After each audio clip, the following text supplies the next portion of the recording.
घरटी एते हलुची काहेकि आम घर भांगी जीव कि हाँ रे माँ चल शीघ्र घर बाहरी जीवा आम घर एबे ही भांगी जीव। चढ़ई छुआ घर बाहर परे परे ही घरटी भांगी गला।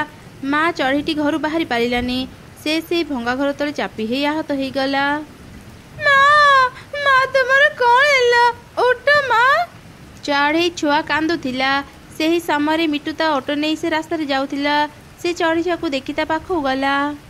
अरे कुनी तो माँ तो बेहोश हो जाइची ताको शीघ्र हॉस्पिटल नेबाको पड़िबो। तू तो माँ को धरी मो ऑटो रे बस मो तम मानकु शीघ्र हॉस्पिटल रे पहुंचाई देबी। एमिति कही मिटू माँ चढ़ई को घर तळु बाहर करी हॉस्पिटल को नेला। डाक्तर माँ चढ़ई को देखि कहिले चढ़ई ता मुंडरे बहुत जोरे आघात पाइची। अरे झियो तू शीघ्र मेडिसिन नहीं आसे मेडिसिन देला पर जाई तो मार होश आसीबो। तापरे कोनी से प्रेस्क्रिप्शन धरी हॉस्पिटल बाहर को आसिला। सेतेबेले से देखिला बाहर प्रबल वर्षा हेउची।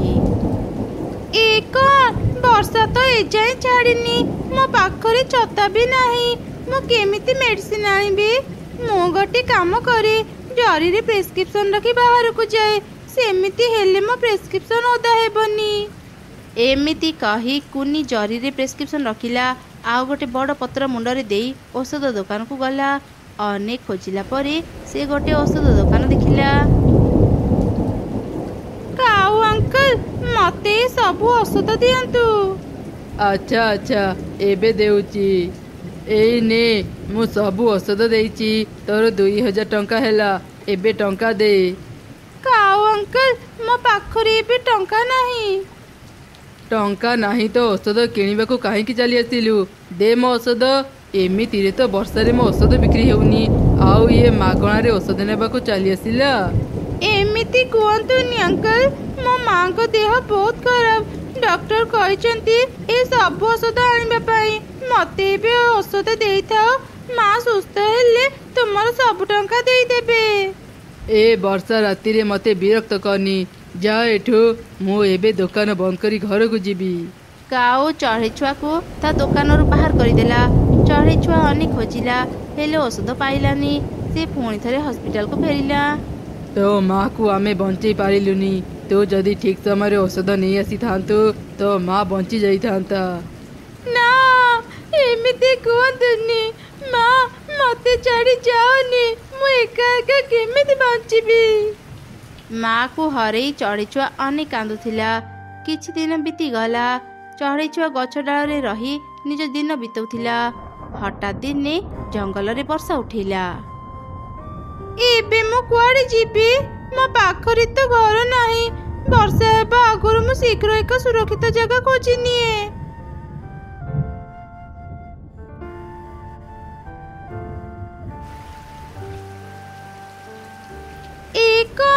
एक गछ तले भी तो पानी पड़ुची एबे मु कोठिकी जीबी। माँ तुमे मते एक छाड़ी काहे चली गल मते भी निज सांगरे नहीं जाओ। चढ़ई छुआ गछ तले बसी कांदुथिला। सेतेबेले गोटे परी से गछरु बाहरी आसिला। आरे छोट झियो तू एमिति कांदुचु कौन पई मते भय करनी मु तार किछि क्षति करिबिनी। मु जणे परी ए गछरे मु सोइतिली तो कांद शुणी मो निद भांगी गला।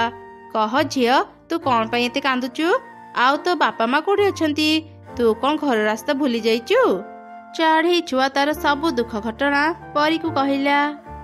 तू आउ मन दुख करनी ए दुईटी जोता ने ए जोता पिंधि डेइले तू गोटिए सुना टंका पाइबू। किंतु हाँ दिन रे केवल थरे ही तू ए जोतार व्यवहार करि पारिबू काहेकि ना ए जोता पिंधि डेइले तू टिके सान हेई जिबू। जेतेबेले आराम करिबू तू पुणी थरे बड़ हेई जिबू। हेले केबे भी लोभ करिबुनी। लोभरे पड़ी तू जदि बहुत सान हेई जिबू तू आउ केबे भी बड़ हेई पारिबुनी। एमिति कही परी सेठारु चली गला। कुनी से जोता पिंधि थरे डेइला संगे संगे सेठी गोटे सुना टंका बाहरिला। आरे परी तो ठीक कहथिले एबे मु ए सुना टंका रे मो पई किछि खाइबा आउ गोटे घर किनिबी। एमिति कही चढ़ई छुआ से टंका रे खाइबा आउ घर किनिला। से दिन रे केवल थरे ही जोतार व्यवहार करुथिला। किछि दिन परे ता पाखरे अनेक सुना टंका जमा हैला। ମୋ ପାଖରେ ତ ଏବେ ଅନେକ ସୁନା ଟଙ୍କା ହେଇଗଲା। ଏ ସବୁ ସୁନା ଟଙ୍କା ବିକ୍ରି କରି ମୁଁ ଗୋଟେ ହସ୍ପିଟାଲ ସହ ଔଷଧ ଦୋକାନ ଦେବି, ଯେମିତି ଗରିବ ଚଢ଼େଇ ମାନେ ବି ମାଗଣାରେ ଔଷଧ ପାଇପାରିବେ। ମୋ ମା ପରି କେହି ବି ଆଉ ବିନା ଔଷଧରେ ମରିବେନି। ଏମିତି ଚିନ୍ତା କରି ଚଢ଼େଇ ଛୁଆ ଜଙ୍ଗଲରେ ଗୋଟେ ହସ୍ପିଟାଲ ସହ ଏକ ଔଷଧ ଦୋକାନ ବି ଦେଲା। ସେ ମାଗଣାରେ ସମସ୍ତଙ୍କ ଚିକିତ୍ସା କରୁଥିଲା। ଧୀରେ ଧୀରେ କେହି ବି ଔଷଧ କିଣିବା ପାଇଁ ଆଉ କାଉର ଦୋକାନକୁ ଗଲେ ନାହିଁ। ଏ ଛୋଟ ଚଢ଼େଇ ଛୁଆଟା ଏମିତି କ'ଣ ପାଇଲା ଯେ ରାତାରାତି ଏମିତି ଧନୀ ହେଇଗଲା? କିଛି ଦିନ ତଳେ ସେ ଔଷଧ କିଣି ନ ପାରି କାନ୍ଦୁଥିଲା, ଏବେ ହସ୍ପିଟାଲ ଖୋଲି ଔଷଧ ଦୋକାନ ଦେଇଛି। ଏମିତି ଚାଲିଲେ ତ ଆଉ କେହି ବି ମୋ ପାଖରୁ ଔଷଧ କିଣିବେନି। ନା ନା, ମତେ ଶୀଘ୍ର କିଛି ଗୋଟେ କରିବାକୁ ପଡ଼ିବ। କାଉ ଚଢ଼େଇ ଛୁଆ ଉପରେ ନଜର ରଖିଲା। ଦିନେ ସେ ଝରକା ପଟୁ ଦେଖିଲା ଚଢ଼େଇ ଛୁଆ ଜୋତା ପିନ୍ଧି ଡେଇଁଲେ ଗୋଟେ ସୁନା ଟଙ୍କା ବାହାରୁଛି। ଆଚ୍ଛା, ଏ ଜୋତା ପିନ୍ଧି ଡେଇଁଲେ ସୁନା ଟଙ୍କା ମିଳେ? ଏଇ ତାହେଲେ ଚଢ଼େଇ ଛୁଆ ଧନୀ ହେବାର କାରଣ। ମତେ ଜୋତା ଦରକାର। ଦିନେ ସୁଯୋଗ ଦେଖି କାଉ ଚଢ଼େଇ ଛୁଆର ଜୋତା ଚୋରି କରି ନିଜ ଘରକୁ ନେଇଗଲା ଆଉ ଜୋତା ପିନ୍ଧି ଡେଇଁଲା। ବାଃ, କେତେ ଗୁଡ଼ିଏ ସୁନା ଟଙ୍କା ବାହାରୁଛି ଏ ଜୋତାରୁ। ମୁଁ ଆଖି ବନ୍ଦ କରି ଆହୁରି ଡିଏଁ। ଯେତେବେଳେ ଆଖି ଖୋଲିବି ଅନେକ ସାରା ସୁନା ଟଙ୍କା ମୋ ଆଖି ଆଗରେ ଦେଖିବି। ଖୁସିରେ ମୋ ମନ ପୁରିଯିବ। ଏମିତି ଲୋଭରେ ପଡ଼ି କାଉ ଜୋର ଜୋରେ ଡେଇଁଲା। ଧୀରେ ଧୀରେ ସେ ସାନ ହେବାକୁ ଲାଗିଲା। ସେ ଏତେ ସାନ ହେଇଗଲା ଯେ ସୁନା ଟଙ୍କା ଗୁଡ଼ିକ ତାଠୁ ବଡ଼ ଦେଖାଯାଉଥିଲା। ଏ କ'ଣ, ସବୁ ସୁନା ଟଙ୍କା ଏତେ ବଡ଼ କେମିତି ହେଇଗଲା? ଆରେ ନା, ମୁଁ ନିଜେ ସାନ ହେଇଗଲି। ଏମିତି କାହିଁକି ହେଲା? ମୁଁ ଏବେ ହିଁ କୁନି ପାଖକୁ ଯାଏ, ସେ ମତେ ଠିକ କରିପାରିବ। ଏମିତି କାଉ ଆଗକୁ ଯାଉଥିଲା। ସେ ପୁରାପୁରି ପୋକ ପରି ଦେଖା ଯାଉଥିଲା। ରାସ୍ତାରେ ଗୋଟେ କୁକୁଡ଼ା କାଉକୁ ପୋକ ଭାବି ତାକୁ ଖାଇଦେଲା। ଜୋତା ଦୁଇଟି ପୁଣି ଥରେ କୁନି ପାଖକୁ ଫେରିଗଲା। କୁନି ଏ ବିଷୟରେ କିଛି ବି ଜାଣିପାରିଲାନି।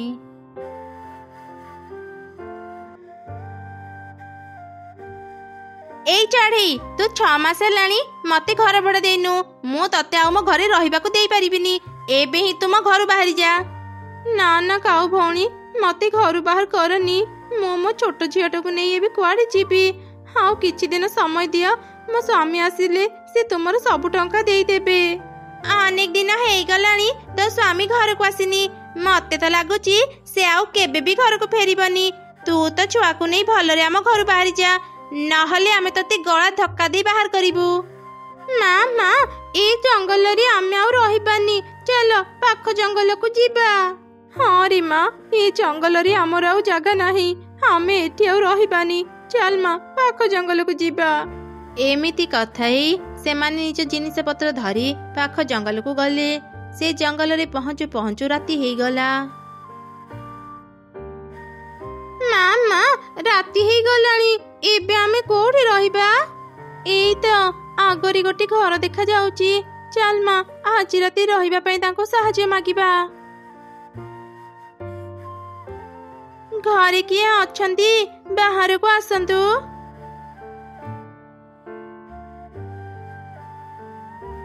ଏଇ କିଏ ତୁ? ଏମିତି ସନ୍ଧ୍ୟା ସମୟରେ ଆସି ଆମ ଘର ବାହାରେ ପାଟି କାହିଁକି କରୁଛୁ? ଚିଲ ଦିଦି, ଆମେ ମା ଝିଅ ପାଖ ଜଙ୍ଗଲରୁ ଆସିଛୁ। ଆମ ପାଖରେ ରହିବାକୁ ବି ଘର ନାହିଁ। ଆଜି ରାତି ଆମକୁ ତୁମ ଘରେ ଆଶ୍ରୟ ଦେଇଥାଅ। ମତେ ବିଶ୍ୱାସ କର, ମୁଁ କିଛି ନା କିଛି କାମ କରି ନିଜ ପାଇଁ ଘର ତିଆରି କରିନେବି। ଏ ଜଙ୍ଗଲରେ କିଛି ବି କାମ ନାହିଁ, ବୁଝିଲୁ? ଆମେ ନିଜେ କାମ ପାଉନୁ, ତୁ କ'ଣ କାମ ପାଇବୁ? ଆମ ଘରେ ବେଶୀ ଜାଗା ନାହିଁ, ତ ଆମେ ମାନେ ଆମ ଘରେ ରହିପାରିବନି। ନଦୀ ପାଖରେ ଗୋଟେ ଖାଲି ଗୁମ୍ଫା ଅଛି। ତୁ ଯଦି ଚାହିଁବୁ ସେଇଠି କିଛି ଦିନ ରହିପାରିବୁ। ଆଚ୍ଛା ଠିକ ଅଛି ଚିଲ ଦିଦି, ଆଜି ରାତି ଆମେ ସେ ଗୁମ୍ଫାରେ ରହିଯିବୁ। ରହିବା ପାଇଁ ଆମକୁ ଗୋଟେ ଠିକଣା ଦେଇଥିବାରୁ ତୁମକୁ ଅନେକ ଅନେକ ଧନ୍ୟବାଦ ଚିଲ ଦିଦି। ମା ମା, ମତେ ଭାରି ଭୋକ ଲାଗୁଛି। ରାତି ଅନେକ ହେଲାଣି।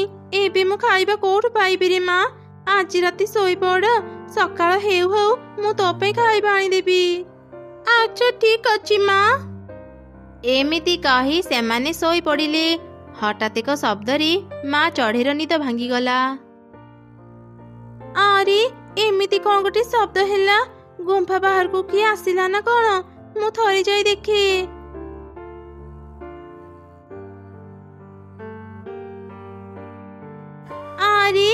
ଏଠି ତ କେହି ବି ନାହାନ୍ତି। ତାହେଲେ ଏମିତି ଶବ୍ଦ କିଏ କଲା? ଏଇ କଣ? ଏଠି ତ ଗୋଟେ ସୁନା ଟଙ୍କା ପଡିଛି। ଭଗବାନ ଆମ କଷ୍ଟ ଦେଖି ଆମକୁ ଏଇ ସୁନା ଟଙ୍କା ଦେଇଛନ୍ତି। ଏବେ ମୋ ଝିଅ ଆଉ ଉପାସରେ ରହିବନି। ଏମିତି ଚିନ୍ତା କରି ଚଢ଼େଇ ସେ ସୁନା ଟଙ୍କା ନେଇ ଗୁମ୍ଫା ଭିତରକୁ ଗଲା। ପରଦିନ ସକାଳେ, ମାରେ ତତେ ଭୋକ ଲାଗୁଥିବ ନା? ଚାଲେ ଆମେ ବଜାରକୁ ଯିବା। ବଜାରରୁ ସଉଦା ଆଣିଲେ ମୁଁ ରୋଷେଇ କରିବି। କିନ୍ତୁ ମା, ତୁମ ପାଖରେ ତ ଟଙ୍କା ନାହିଁ। ତାହେଲେ ତୁମେ ଖାଇବା କେମିତି କିଣିବ? ମାରେ, କାଲି ରାତି ଆମ କଷ୍ଟ ଦେଖି ଭଗବାନ ଆମକୁ ଏଇ ସୁନା ଟଙ୍କା ଦେଇଛନ୍ତି। ଏଇ ସୁନା ଟଙ୍କାରେ ଆମେ ଏବେ ସଉଦା କିଣିବା। ତୁମେ ସତ କହୁଛ ମା? ମୁଁ ଏବେ ପେଟ ପୁରା ଖାଇବା ଖାଇପାରିବି ନା ମା? ଏମିତି କଥା ହେଇ ସେମାନେ ବଜାରକୁ ଗଲେ। ମିଟୁ ଭାଇ, ମତେ କିଛି ଫଳ ଆଉ ପରିବା ଦିଅ। ଆଚ୍ଛା, ଏଇ ନେ ଚଢ଼େଇ, ତୋର 200 ଟଙ୍କା ହେଲା।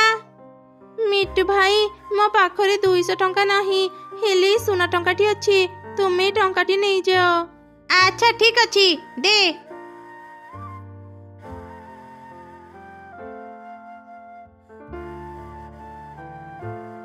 ଆରେ ମିଟୁ, ସେ ଚଢ଼େଇଟା ତତେ ସୁନା ଟଙ୍କା କାହିଁକି ଦେଲା? ମୁଁ ଜାଣିନି ଚିର ଦିଦି। ଚଢ଼େଇ ମୋ ପାଖରୁ ଫଳ ଆଉ ପରିବା କିଣିଲା। ତା ବଦଳରେ ସେ ମତେ ସୁନା ଟଙ୍କା ଦେଲା। ହେଲେ ଚିଲ ଦିଦି, ତୁମେ କାହିଁକି ମତେ ଏ କଥା ପଚାରୁଛ? ଆରେ ନା ନା, ସେମିତି କିଛି ନୁହଁ। ସେ ଚଢ଼େଇର ତତେ ସୁନା ଟଙ୍କା ଦେବାର ଦେଖିଲି ତ ଏମିତି ପଚାରିଦେଲି। ହଉ, ମୁଁ ଏବେ ଆସୁଛି। ଆରେ ଶୁଣୁଛ, କାଲି ରାତି ଯୋଉ ଚଢ଼େଇ ଆମ ଘରକୁ ରହିବାକୁ ଆସିଥିଲା, ତାକୁ ଆମ ଘରେ ନ ରଖି ଗୁମ୍ଫାରେ ରହିବାକୁ ଏଇ ମୁଁ ବଡ ଭୁଲ କରିଦେଲି। ଆରେ କଣ ହେଲା? ତୁ ଏମିତି ପାଟି କାହିଁକି କରୁଛୁ? ଚିଲର ସ୍ତ୍ରୀ ତା ସ୍ୱାମୀକୁ ସବୁ ଘଟଣା କହିଲା। ସେ ଚଢ଼େଇ ପାଖରେ ନିଶ୍ଚୟ ବହୁତ ସୁନା ଟଙ୍କା ଥିବ। ଚାଲେ ଏବେ ତା ପାଖକୁ ଯିବା, ଆଉ ତା ପାଖରୁ ସବୁ ସୁନା ଟଙ୍କା ଛଡ଼େଇ ଆଣିବା। ତାପରେ ଚିଲମାନେ ଛୁରୀ ଧରି ଚଢ଼େଇ ପାଖକୁ ଗଲେ। ଏ ଚଢ଼େଇ, ତୋ ପାଖରେ ଯେତେ ସୁନା ଟଙ୍କା ଅଛି ଆମକୁ ଶୀଘ୍ର ଦେଇଦେ, ନହେଲେ ଛୁରୀରେ ତମ ମା ଝିଅଙ୍କ ବେକକୁ ମୁଁ କାଟିଦେବି। ମୋ ପାଖରେ ଆଉ ସୁନା ଟଙ୍କା ନାହିଁ। କାଲି ରାତି ମୁଁ ଗୁମ୍ଫା ବାହାରେ ଗୋଟେ ସୁନା ଟଙ୍କା ପାଇଥିଲି। ସେଇ ସୁନା ଟଙ୍କାରେ ମୁଁ ଖାଇବା କିଣିଲି। ସୁନା ଟଙ୍କା ଆକାଶରୁ ଖସିଲା ନାହିଁ? ତୁ ଆମକୁ ଏମିତି କାହାଣୀ କହିବୁ ଆଉ ଆମେ ବିଶ୍ୱାସ କରିବୁ ଭାବୁଛୁ? ମୁଁ ଏବେ ହିଁ ତ ଝିଅର ବେକ କାଟିବି। ନା ନା, ଆମକୁ ମାରନି, ବିଶ୍ୱାସ କର, ମୁଁ ସତ କହୁଛି। ଚିଲ ଚଢ଼େଇର କିଛି କଥା ନ ଶୁଣି ତାର ଝିଅକୁ ମାରିବା ପାଇଁ ଯାଉଥିଲା। ହଠାତ୍ ସେହି ସମୟରେ ରାଜୁ ଚଢ଼େଇର ଆତ୍ମା ସେଠାକୁ ଚାଲି ଆସିଲା। ରହିଯା ଦୁଷ୍ଟ ପକ୍ଷୀ, ମୋ ଝିଅକୁ ତୁ ମାରନି, ନହେଲେ ତୁ ଏଯାଏଁ ବଞ୍ଚିଛୁ। ଆଚ୍ଛା, ଏମାନେ ତାହେଲେ ତ ପରିବାର। ତୁ ସବୁ ସୁନା ଟଙ୍କା କୋଉଠି ରଖିଛୁ କହ, ନହେଲେ ମୁଁ ତମ 3 ଜଣଙ୍କୁ ଏବେ ହିଁ ମାରିଦେବି। ମତେ ତୁ ଥରେ ମାରିଛୁ, ଆଉ କେତେ ଥର ମାରିବୁ? ତୁମେ କଣ କହୁଛ? ଏମାନେ ତୁମକୁ ମାରି ଦେଇଛନ୍ତି। ସମସ୍ତେ କହୁଥିଲେ ତୁମେ ଆଉ କେବେ ବି ଫେରିବନି, ହେଲେ ମୋର ବିଶ୍ୱାସ ଥିଲା ତୁମେ ନିଶ୍ଚୟ ଫେରିବ। ଆଜି ମୁଁ କଣ ଦେଖୁଛି, ତୁମେ ଆଉ ଏ ଦୁନିଆରେ ନାହଁ। ଏମାନେ ତୁମକୁ କାହିଁକି ମାରିଛନ୍ତି ମତେ କୁହ। ମୁଁ ଏ ଜଙ୍ଗଲକୁ କାମ ଖୋଜିବା ପାଇଁ ଆସିଥିଲି। ସେତେବେଳେ ମୁଁ 2ଟି ସୁନା ଟଙ୍କାର କଳସୀ ପାଇଲି। ଆରେ ବା, ଏ ଜଙ୍ଗଲକୁ ଆସୁ ଆସୁ ମୁଁ 2ଟି ସୁନା ଟଙ୍କାର କଳସୀ ପାଇଗଲି। ଏ ସୁନା ଟଙ୍କା ବିକ୍ରି କରି ମୋର ସବୁ ଅଭାବ ଦୂର ହେଇଯିବ। ଏବେ ମୁଁ ମୋ ଘରକୁ ଯାଏ। ମୁଁ ସୁନା ଟଙ୍କା ଧରି ଘରକୁ ଫେରିଥିଲି। ସେତେବେଳେ ଏମାନେ ମୋତେ ଦେଖି ମୋଠୁ ସୁନା ଟଙ୍କା ଛଡ଼େଇବା ପାଇଁ ମୋ ପଛରେ ପଡ଼ିଗଲେ। ସେତେବେଳେ ମୁଁ ଗୋଟେ ଖାଲି କୂଅ ଦେଖି ତା ଭିତରେ ମୋର ସବୁ ସୁନା ଟଙ୍କା ଲୁଚେଇ ଦେଲି। ତୁ ସବୁ ସୁନା ଟଙ୍କା କୋଉଠି ରଖିଦେଲୁ? ମତେ ଶୀଘ୍ର ଦେ। ମୋ ପାଖରେ ସୁନା ଟଙ୍କା ନାହିଁ। ମୁଁ ଜୋରରେ ଉଡୁଥିଲି, ସେଇ ସମୟରେ ସୁନା ଟଙ୍କା ବୋଧେ କୋଉଠି ଖସି ପଡ଼ିଥିବ। ସୁନା ଟଙ୍କା ଦେବୁନି ତ ଏବେ ତୁ ବି ଆଉ ବଞ୍ଚି ପାରିବୁନି। ଏମିତି କହି ଏମାନେ ମତେ ଜୀବନରୁ ମାରିଦେଲେ। ମଲା ପରେ ମୋ ଆତ୍ମାକୁ ଶାନ୍ତି ମିଳିଲାନି। ମୁଁ ଏଇ ଜଙ୍ଗଲରେ ଆତ୍ମା ହେଇ ରହିଗଲି। କାଲି ମୁଁ ତମମାନଙ୍କୁ ଦେଖିଲି। ତମମାନଙ୍କ କଷ୍ଟ ଦେଖି ମୁଁ ଗୁମ୍ଫା ବାହାରେ ସୁନା ଟଙ୍କା ରଖିଥିଲି। ତ ଗପ ବନ୍ଦ କର। ମତେ କହ, ସେ କୂଅ କୋଉଠି ଅଛି, ନହେଲେ ମୁଁ କଣ କରିବି ତୁ ଭଲ ଭାବରେ ଜାଣୁ। ମୁଁ ତତେ ସେ ସୁଯୋଗ ଆଉ ଦେବିନି। ମୁଁ ପ୍ରଥମେ ତତେ ଛାଡ଼ିଦେବି ଭାବିଥିଲି, ହେଲେ ତୁ ଯେତେବେଳେ ମୋ ପରିବାର କ୍ଷତି କରିବାକୁ ଚାହୁଁଛୁ ମୁଁ କାହାକୁ ବି ଛାଡ଼ିବିନି। ଏମିତି କହି ରାଜୁ ଚଢ଼େଇ ଦୁଇ ଚିଲଙ୍କ ଦେହରେ ନିଆଁ ଲଗେଇଦେଲା। ଦୁଇ ଚିଲ ନିଆଁରେ ପୋଡ଼ି ମରିଗଲେ। ରିନୁ, ମା କୁନି, ତମେ ମାନେ ମୋ ସାଙ୍ଗରେ ଆସ। ଏଇ କୂଅ ଭିତରେ 2 କଳସୀ ସୁନା ଟଙ୍କା ଅଛି। ରିନୁ, ତୁ ସେସବୁ ସୁନା ଟଙ୍କା ନେଇ ଝିଅ ସହ ଖୁସିରେ ରହ। ମୋ ଯିବାର ସମୟ ହେଇଗଲା। ବାପା, ଆମକୁ ଛାଡ଼ି ଯାଅନି, ଆମ ପାଖକୁ ଫେରି ଆସ। ନା ରେ ମା, ତା ଆଉ ସମ୍ଭବ ନୁହଁ। ତୁ ତ ମାର ସବୁ କଥା ମାନିବୁ, ଦୁଷ୍ଟ ହେବୁନି। ତମେ ମାନେ ଭଲରେ ରୁହ। ଏମିତି କହି ରାଜୁ ଚଢ଼େଇର ଆତ୍ମା ସେଠାରୁ ଚାଲିଗଲା। ରିନୁ କୂଅ ଭିତରୁ ସୁନା ଟଙ୍କା ବାହାର କରି ତା ଝିଅକୁ ଧରି ନିଜ ଜଙ୍ଗଲକୁ ଚାଲିଗଲା। ଆଉ ସେଇଠି ଘର କରି ରହିଲା।